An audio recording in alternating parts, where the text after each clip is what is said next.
تو ایک ویڈیو میں نے تعویذ کی بات کری تھی کہ اسلام میں جائز ہے کہ نہیں، اور سب لوگ کہہ رہے تھے کہ نہیں حرام ہے تعویذ، ٹھیک ہے، وہ کچھ لوگ کرتے ہیں۔ اور اسی کے کمنٹ میں کسی نے میرے کو یہ لنک بھیجا کہ بھائی انجینئر صاحب کی آپ یہ جو درگاہ ہوتی ہے جو ہمارے انڈیا میں بہت مانیتا ہے اور پاکستان میں بھی ہوگی، ٹھیک ہے، وہ بھی انجینئر صاحب کچھ اس کے بارے میں کچھ کہہ رہے ہیں، تو دیکھتے ہیں، تو ویڈیو کو سٹارٹ کرتے ہیں۔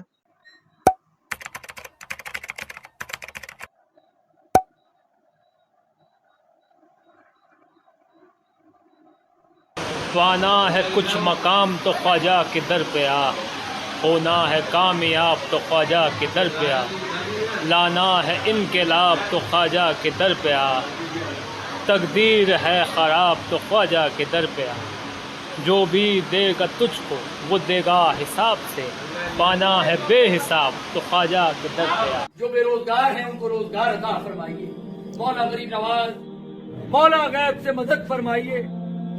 یہ مطلب مانگ رہے ہیں نا درگاہ پہ، مانگ تو اللہ سے سکتے ہیں نا، کو سنوار دیجیے، یہ بات ہے۔ اپنے دروازے سے نعمتیں بخش دیجیے غریب نواز۔ یہ تو بہت بڑے اسکالر ہے۔ میرے بگڑا وقت سنوار دو میرے خواجہ، مجھ کو نواز دو میرے خواجہ، مجھ کو یہ تو بہت بڑے اسکالر ہے۔ بسم اللہ الرحمن الرحیم۔ دعا خیر تیرا دیار ہے دار السلام یا خواجہ، تجلیاں ہے نئی صبح و شام یا خواجہ، نہ فکر میں نہ غم جام تیرے مستوں کو، تیری نگاہ سے چلتا ہے کام یا خواجہ۔ غوث پاک آپ کے گناہگار مرید آئے ہیں، ہماری جھولی بھر دیجیے، جھولی کو میری بھر دو ورنہ کہے گی دنیا ایسے سخی کا منگتا پھرتا ہے مارا مارا، میری لاج رکھ لو یا غوث، میں مرید ہوں تمہارا، میں مرید ہوں تمہارا، ماں محتاج تو حاجت روا، المدد یا غوث اعظم سیدہ۔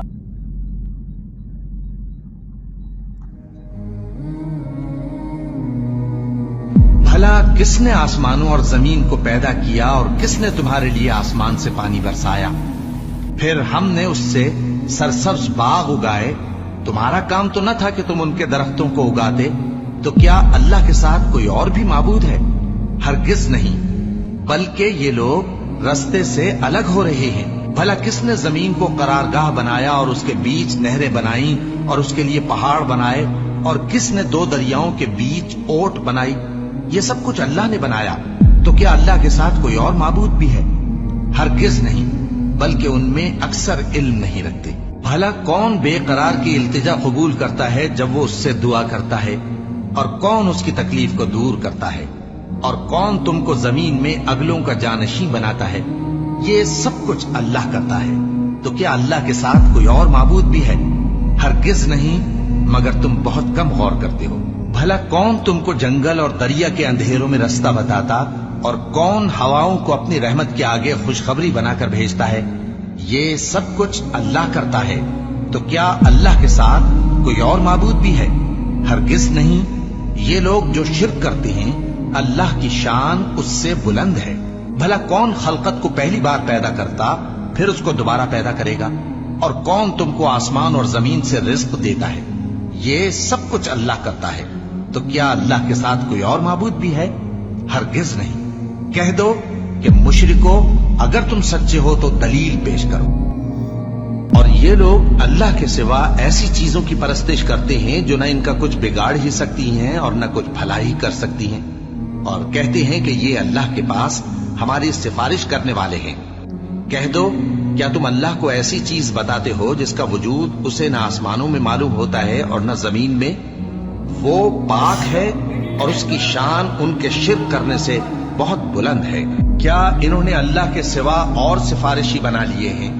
کہو کہ خواہ وہ کسی چیز کا بھی اختیار نہ رکھتے ہوں اور نہ کچھ سمجھتے ہی ہوں تب بھی۔ کہہ دو کہ سفارش تو سب اللہ ہی کے اختیار میں ہے، اسی کے لیے آسمانوں اور زمین کی بادشاہت ہے، پھر تم اسی کی طرف لوٹ کر جاؤ گے۔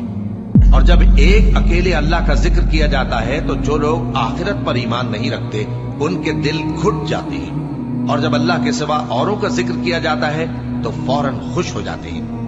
کہو کہ اے اللہ، اے آسمانوں اور زمین کے پیدا کرنے والے، پوشیدہ اور ظاہر کے جاننے والے، تو ہی اپنے بندوں میں ان باتوں کا جن میں وہ اختلاف کرتے رہے ہیں فیصلہ کرے۔ لوگوں، ایک مثال بیان کی جاتی ہے، اسے غور سے سنو کہ جن لوگوں کو تم اللہ کے سوا پکارتے ہو وہ ایک مکھی بھی نہیں بنا سکتے اگرچہ اس کے لیے سب اکٹھے ہو جائیں، اور اگر مکھی ان سے کوئی چیز چھین لے جائے تو اسے اس سے چھڑا نہیں سکتے۔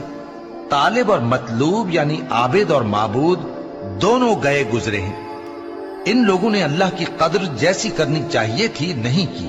پھر جب جان گلے تک آ پہنچتی ہے اور تم اس وقت کی حالت کو دیکھا کرتے ہو، اور ہم اس مرنے والے کے تم سے بھی زیادہ نزدیک ہوتے ہیں لیکن تم کو نظر نہیں آتے۔ بس اگر تم کسی کے بس میں نہیں ہو تو اگر سچے ہو تو تم جان کو لوٹا کیوں نہیں لیتے؟ اور کسی شخص میں طاقت نہیں کہ اللہ کے حکم کے بغیر مر جائے۔ اس نے موت کا وقت مقرر کر کے لکھ رکھا ہے، اور جو شخص دنیا میں اپنے اعمال کا بدلہ چاہے اس کو ہم یہی بدلہ دے دیں گے، اور جو آخرت میں طالب ثواب ہو اس کو وہاں اجر عطا کریں گے، اور ہم شکر گزاروں کو عنقریب بہت اچھا صلہ دیں گے۔ اور جن لوگوں کو یہ اللہ کے سوا پکارتے ہیں وہ کوئی چیز بھی تو نہیں بنا سکتے بلکہ وہ خود بنائے جاتے ہیں۔ وہ تو مردہ ہیں بے جان، ان کو تو یہ بھی معلوم نہیں کہ اٹھائے کب جائیں گے۔ لوگوں، تمہارا معبود تو ایک ہی معبود ہے، سو جو لوگ آخرت پر ایمان نہیں رکھتے ان کے دل انکار کر رہے ہیں اور وہ سرکش ہو رہے ہیں۔ یہ جو کچھ چھپاتے ہیں اور جو ظاہر کرتے ہیں اللہ ضرور اس کو جانتا ہے، وہ سرکشوں کو ہرگز پسند نہیں کرتا۔ اور جب ان کافروں سے کہا جاتا ہے کہ تمہارے پروردگار نے کیا اتارا ہے تو کہتے ہیں پہلے لوگوں کی حکایتیں۔ اے پیغمبر، ان کو بکنے دو، یہ قیامت کے دن اپنے اعمال کے پورے بوجھ بھی اٹھائیں گے، اور جن کو یہ بے تحقیق گمراہ کرتے ہیں ان کے بوجھ بھی اٹھائیں گے۔ سن رکھو کہ جو بوجھ یہ اٹھا رہے ہیں برے ہیں۔ ان سے پہلے لوگوں نے بھی ایسی ہی مکاریاں کی تھیں تو اللہ کا حکم ان کی عمارت کی بنیادوں کی طرف سے آ پہنچا، اور چھت ان پر ان کے اوپر سے گر پڑی، اور ایسی طرف سے ان پر عذاب آ واقع ہوا جہاں سے ان کو خیال بھی نہ تھا۔ سورج ختم ہو جائے سارے انسان مر جائیں گے، چاہے کوئی بزرگ ہے یا غیر بزرگ ہے، چاہے مسلمان ہے یا کافر ہے۔ پارا سورج ختم، زمین اپنی نباتات نہیں پیدا کر سکتی فوٹو سنتھسس کے ذریعے جو کرتی ہے۔ جب زمین اگانا چھوڑ دے گی تو اگر آپ جانور بھی کھائیں گے تو کتنا عرصہ؟ جس طرح ہمارے حکمران ہمیں کہتے ہیں کہ اگر ٹماٹر مہنگے ہیں تو دہی ڈال لو، تو اگر زمین اگانا چھوڑ دے تو ہم جانور کھائیں گے تو کتنا عرصہ، مچھلیاں کھائیں گے تو کتنا عرصہ، وہ بھی ساری مر جائیں گی ہمارے کھانے سے پہلے ہی۔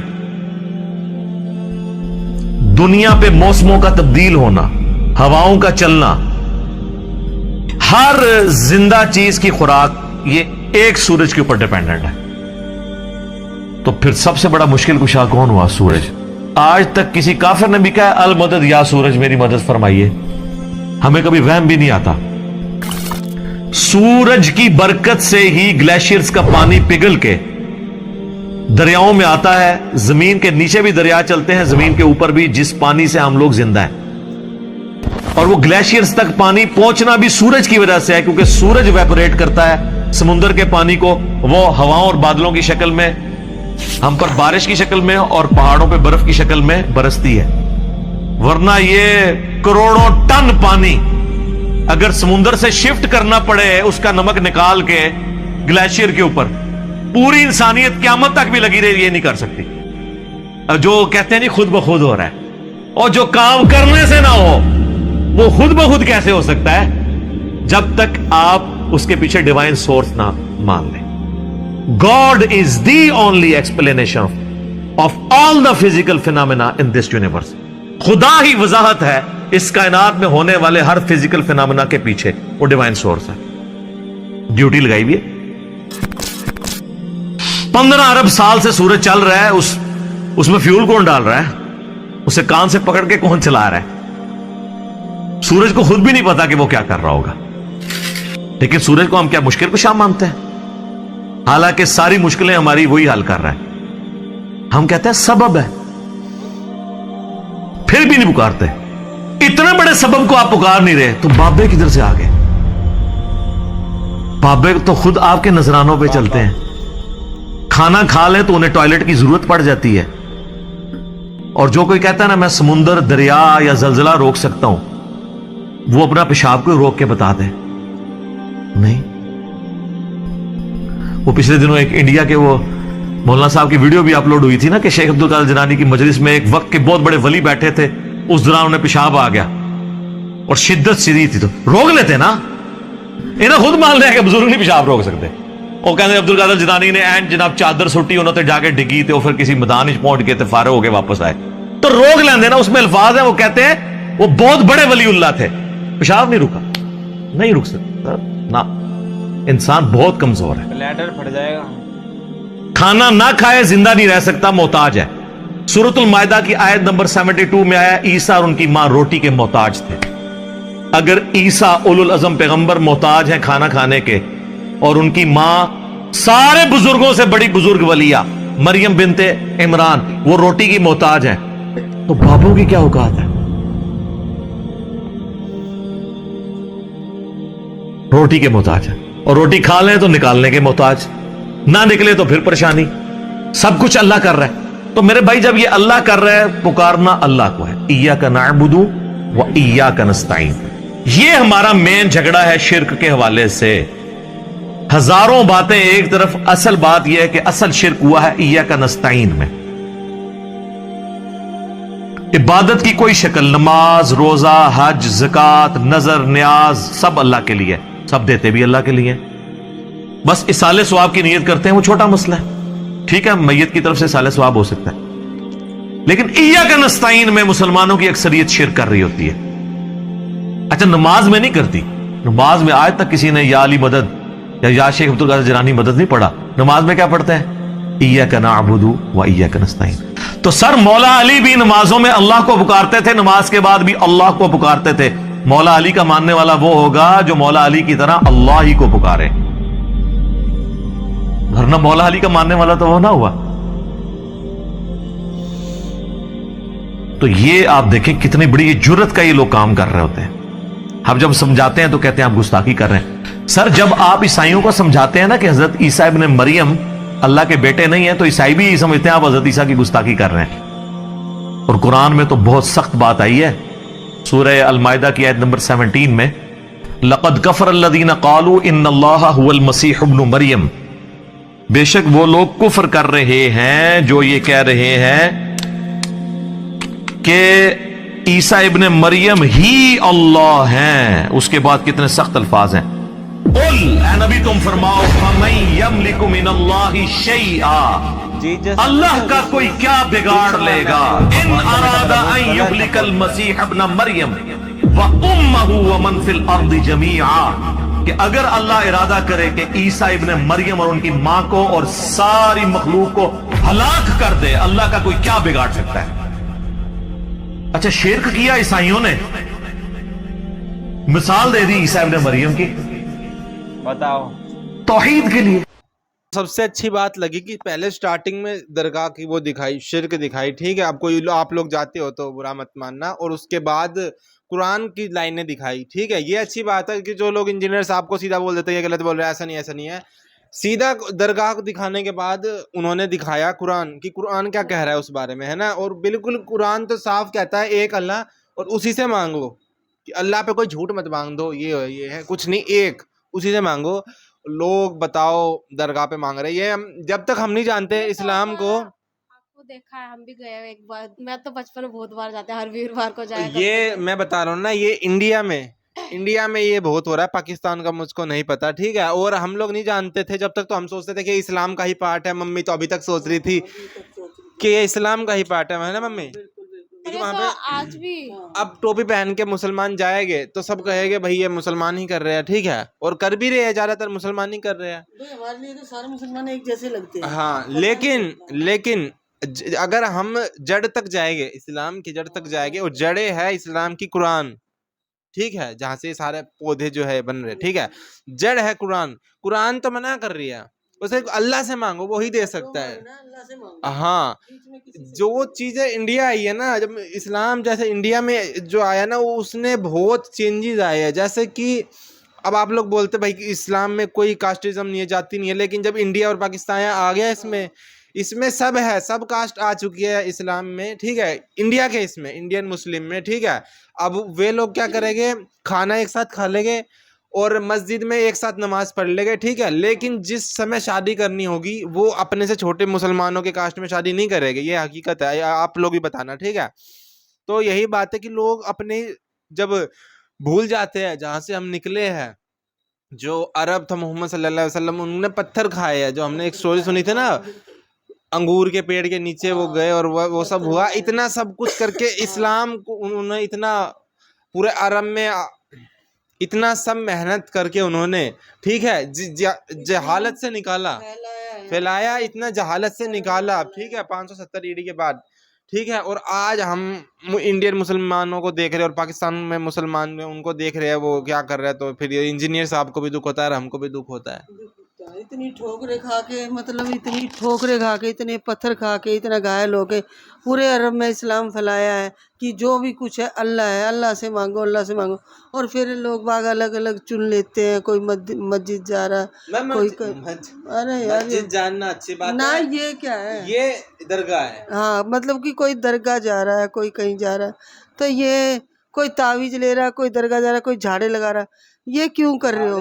ارے جو کچھ ہے، مطلب کچھ بھی تکلیف ہے، خوشی ہے، دکھ ہے، سکھ ہے، سب اللہ سے بولو نا، اللہ سے مانگو. ریاکشن ویڈیو دیکھ کے سمجھ رہے ہیں، دیکھ کے سمجھ رہے ہیں، پیدا ہوئے اس ہاں، مطلب اس دھرم میں، اس مذہب میں پیدا ہو کے الگ الگ دھرم بنا رہے ہیں، اور ہم دیکھ کے سمجھ رہے ہیں کہ بھئی جو کچھ ہے اللہ سے مانگو، بس اللہ ہی ہے، مطلب مونڈنوں کے اوپر اللہ ہے، اور یہ سب کے اوپر، مطلب سب کے ہی اوپر. اور یہ لوگ ہیں کہ الگ الگ بنائے جا رہے ہیں اپنی کتھائیں. چلو مطلب انجینئر صاحب نے نا وہ بھی بتا دیا ہے کہ قرآن کے حساب سے بھی بتا دیا ہے کہ یہ غلط نہیں ہے. پہلے یہ دکھایا، پھر قرآن کے حساب سے بتا دیا کہ یہ غلط نہیں ہے. اور انہوں نے یہ بھی بتا دیا غلط ہے، مطلب یہ بھی دکھا دیا کہ بھائی یہ جو جا رہے ہیں نا، یہ جو دکھا رہے ہیں، یہ کچھ نہیں کر سکتے ہیں، یہ ایک مکھی تک کا سدھار نہیں کر سکتے. جو کچھ کرے گا اللہ کرے گا. اور کوئی ایسی ویڈیو جیسے ہماری بدھی کھلے ہم کو، اور جو ہے کور جو فلسفی ہے اسلام کی وہ پتہ چلے، ٹھیک ہے، ہم ادھر ادھر جو ہے پھنسے نہ کسی چیز میں، ٹھیک ہے، بتانا. تو ملتے ہیں نیکسٹ ویڈیو میں، تب تک لائک سبسکرائب کرے، بائے.